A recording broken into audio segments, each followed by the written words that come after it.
Hi, this is Scott Garibay, and today we are going to talk about Dungeons and Dragons, and we're going to talk about theater of the mind versus miniatures and terrain. And we're going to talk about frequency, ratio. We're going to talk about ratio today.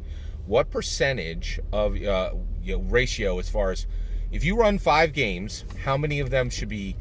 If you run 5 scenes, okay, how many of those scenes should be theater of the mind?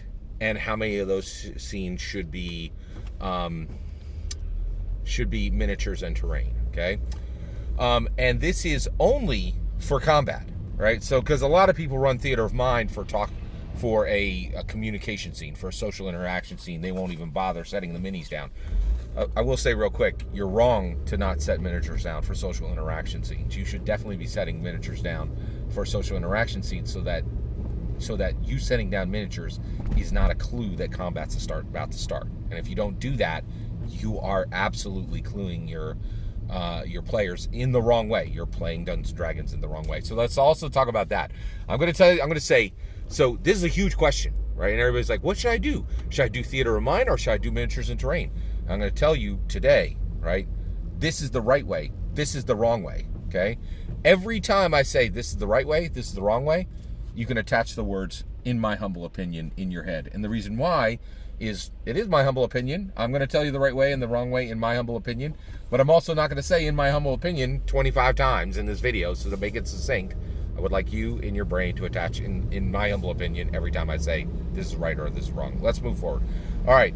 So theater of mind. What is the correct ratio for combat scenes, right? Not social interaction or exploration scenes, right? For combat scenes, you should be running theater of the mind at least 33% of the time, and no more than 45% of the time. If you are not getting that ratio wrong, you are playing Dungeons and Dragons wrong. Okay? All right, now here's why. Okay? Both theater of the mind and miniatures and terrain have massive benefits that your players are due. And if you are not getting these ratios in exactly what I just said within that range, you are definitely playing Dungeons & Dragons wrong. And in addition to that, you are punishing your players and making them play in a subpar game. Okay, so it's very important that you get this right, okay? All right, so first, and then if you didn't catch it, let me give you this. If you are running 100% theater of the mind, you are absolutely playing Dungeons & Dragons wrong.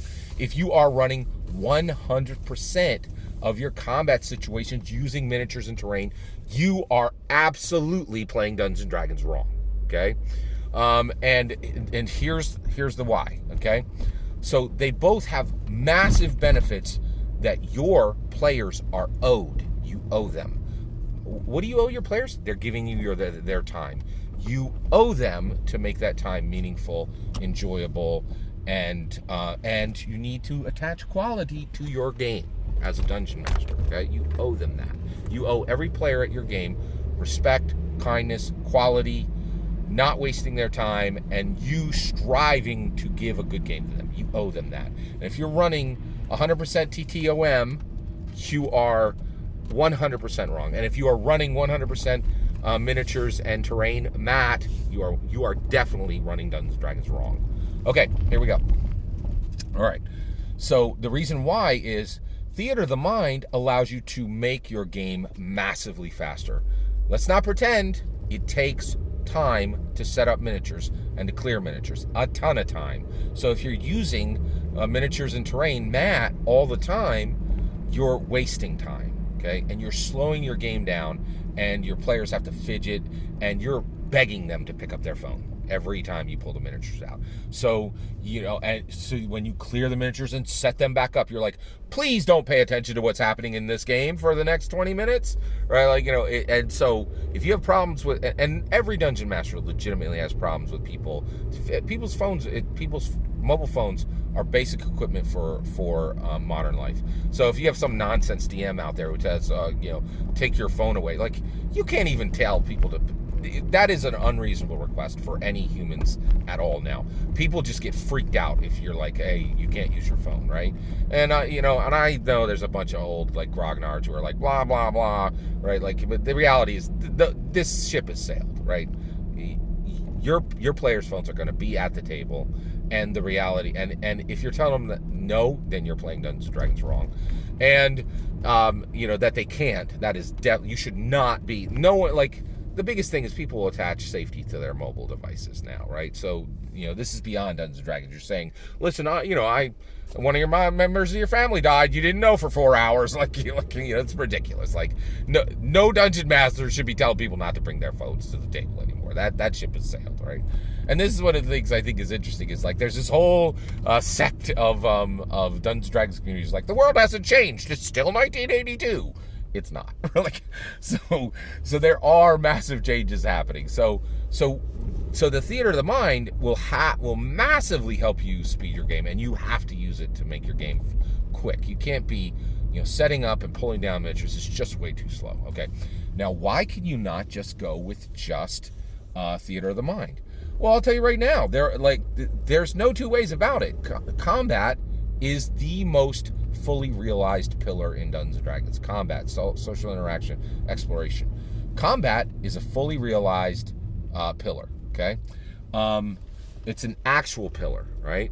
Social interaction is actual incipient. It was performative before Strixhaven. All social interaction in Dungeons and Dragons was a performative gesture in that pillar with before Strixhaven. Strixhaven is the first book to unlock mechanical complexity for social interaction, and that pillar has actually arrived, but it's also incipient right at the beginning, right? Exploration is still a performative, 100% a performative pillar. We have no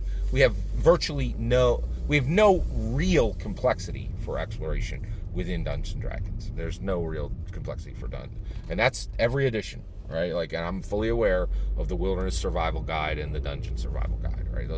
Those things are just like rehashed, like survival books, like that from the IRL world.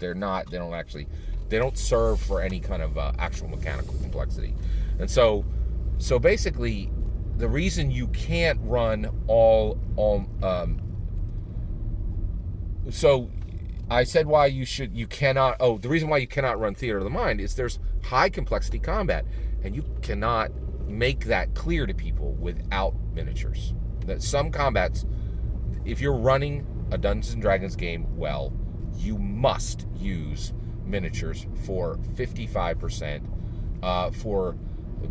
between 55% and all the way up to 66% of your combat encounters. You absolutely have to use miniatures to make it clear what's happening. And if you don't, you're confusing your players, and you're making them make decisions based on ignorance, because you're not giving them the information they need, and there's just too much positioning. So let me capture it. The right way to Dungeons and Dragons, okay, is to do 33 to 45% TTOM, Theater of the Mind, for combat encounters, okay, and 55 to 66% should be using miniatures and terrain. That's the right way to Dungeons and Dragons. What do you think? What do you think is the correct? And that's another thing. Like, if we're gonna have this discussion, let's have this discussion. What percentages? Like, don't go, oh, dude, you should do both. Blah, blah, blah. Get it down to the numbers. Let's do hard numbers here, right? Like, this is the deep end of the pool, right? Everybody here is a dungeon master that's read between 1 and 7,000 pages of content, right? Like, so let's get some hard numbers up in here. What's your opinion on the percentages that should be used for TTOM and for MAT?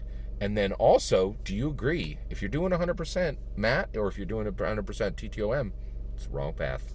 Love to hear your thoughts. Let me know in the comments below. Please consider liking and subscribing, and have a wonderful millennium.